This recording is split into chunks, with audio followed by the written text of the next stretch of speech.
Hello, Vermonters. Sadly, we're here to talk about race again. It is not I who chooses this subject. It is those who continue to try to make race and our supposed racism the number one issue for Vermonters. And it's getting rather tiresome.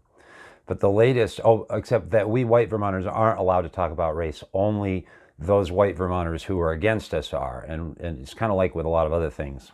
Like white men can't talk about abortion unless they're supporting women's right to commit abortions. It's totally hypocritical. But what's happened now is yesterday there was a big celebration of sorts in Vermont as they launched a new initiative to recognize ADOS people. ADOS or ADOS people are American descendants of slavery. Ironically, this was done right on our national holiday recognizing the Holocaust, that horrible incident. But the Racial Justice Alliance, as they're called here in Vermont, big sounding name, I call them the Racist Injustice Alliance from now on, after this, because they unveiled an initiative to enslave white Vermonters using yet another of their acrimonious acronyms, the ADOS one. They haven't spent enough time here, really, most of them, to know who we are. And so they don't realize how far removed this is from real Vermonters. So we understand their ignorance. They say here, this year, the Vermont Racial Justice Alliance is building its advocacy around three main tenets known as ACT, another acronym, ACT. A, acknowledging and reconciling historic systems of racism.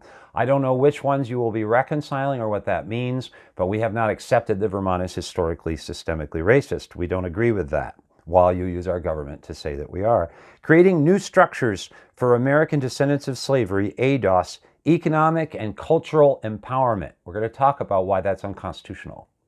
Nobody seems to look at the Constitution anymore. And T, transforming state systems to better serve ADOS Vermonters. ACT will enable policymakers to prioritize ADOS wellness and empowerment and enable their ability to thrive. Now, meanwhile, Vermont, many outfits like Vermont Public Radio and 7 Days and the Barton Chronicle even have got in the act of rewriting our history so that Vermont isn't recognized for its historic stand against slavery and granting rights before anyone else to black men to vote, not women, because that's the world they were in. It's hard to judge them by the standards we have today, so enlightened we are. But they're rewriting our history. You know, right now today in America, there are little girls and boys being kept in cages and subjugated as sex slaves. Do we say that the American system of our legal system embraces or supports that? No. And to say that because you can find one or two existence or examples of slavery perpetuated in Vermont after our state publicly as a system declared equality as our goal is really, really horrible. So when you see your own paid media doing this, please call them out on it. Let's look at the truth and not rewrite history to allow a race as number one criteria for all to be used to dominate us. Now, all ADOS Vermonters, every last American descendant of slavery living in Vermont came here from a state where slavery was practiced. I'd be curious if there is a single person who can allege that they were a victim of slavery in Vermont alive today. Now, meanwhile, this whole ADOS thing excludes Native American Indians. It excludes Asians who statistics show at times can be subjected to prejudices or discrimination. In fact, it discriminates against Asians, does it not? And Hispanics. What about Jews? And so this shows what Thomas Sowell has been talking about in his chief complaint in his books for decades now, against ideological efforts to seek a racist determinism. He says every effort to create equity, we hear the word all the time, the equity board, the equity. Every time you create equity, you create new inequalities. Now, if ADOS use government to secure favoritism and money, isn't that unfair to Jews? Why is there no J for Jews in BLM or BIPOC or QBGLATI? Don't Jews require protection against discrimination, as do other minority groups other than these groups? There are immediate contrasts. Thomas Sowell tells us about and uses the Jewish experience in America and the world as an example of what he's talking about. And I'll read from his book. Late in the 18th century, the United States became a pioneer in granting Jews the same legal rights as everyone else. Opportunity. As a result of the Constitution's general ban against federal laws that discriminate on the basis of religion. France followed suit after the Revolution of 1789. The net result in the late 19th century and in the 20th century was a relatively sudden proliferation of internationally renowned Jewish figures in many fields. In fact, he goes on to say that in the second half of the 20th century, Jews, being only 1% of the world's population, managed to get 22% of all Nobel Prizes in chemistry, 32% of all Nobel Prizes in medicine, and 32% of all Nobel Prizes in physics. Is that because Jews are genetically superior to other people, or because they had the opportunity and appreciated it, amongst other factors? It's not that there is no discrimination, it is just that it is not the sole determinant of outcome. For Jews, improved opportunities of legal rights gave them improved outcomes. And when you compromise outcomes in the name of equity, then you create new inequalities and opportunities. And this is happening all over the world. It's happening in South Africa, and now it's happening in Vermont. And in Vermont, a recent initiative, another one by an alliance or a coalition, is to create a BIPOC bank run by Black and Indigenous people of color to collect money from white people that will then be distributed to Black people and people of color.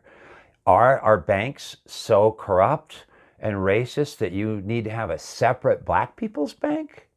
Because that's what they're trying to do. It's overtly racist and it's inequitable, because Vermont has a long history of a lot of very, very, very poor white people. They've always been here, and they were here before ADOS people came.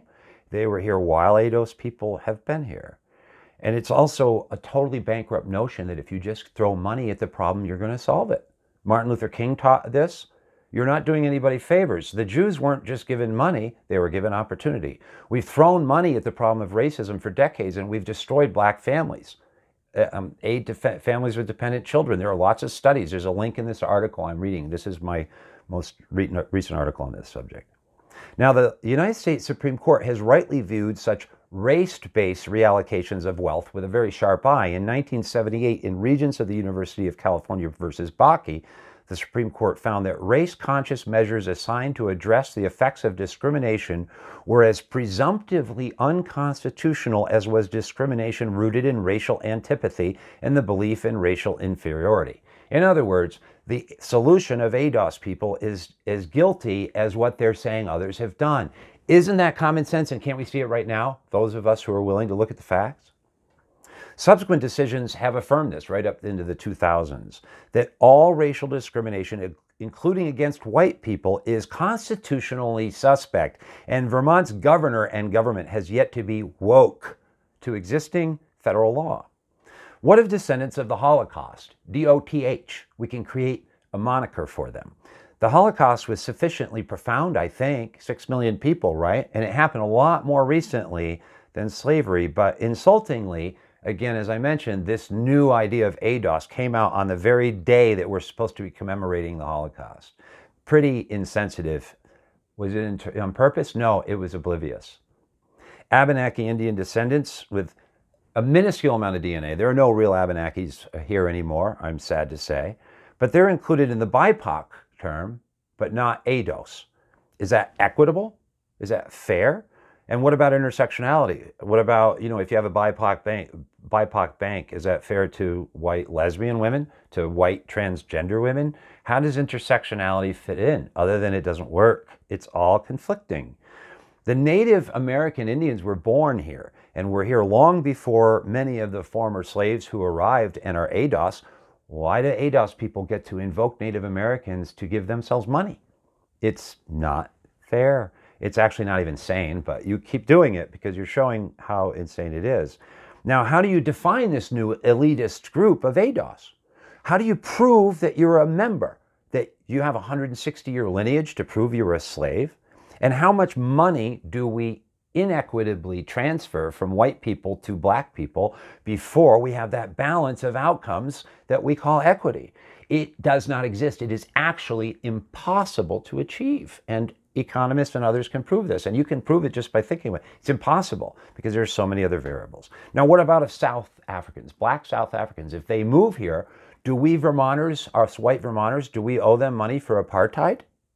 That was only 1994, not 1862. What about the Rohingya in Myanmar, who are being horribly treated right now, or the Uyghur in China? If they move to Vermont, there's room aplenty on this boondoggle bandwagon, right, of perceived historic injustices. Don't we owe them money? Now, if that sounds offensive to people, to the racist injustice warriors who have formed here in Vermont, what of being called a racist solely because you live in the Green Mountains and you're white?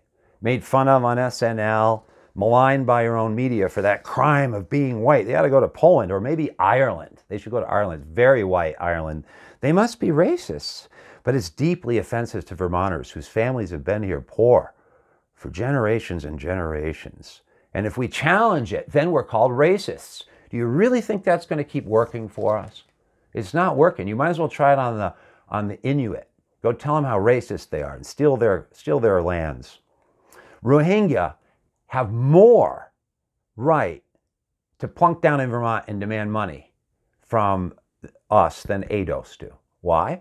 Because black slaves were freed by Vermonters who gave their blood in the Civil War. Before the Civil War, Vermont had Alexander Twilight was the first black man, graduated from Middlebury College, first black man in the country, and went on to be an elected representative. Yes, he probably incurred some discriminatory conduct by others.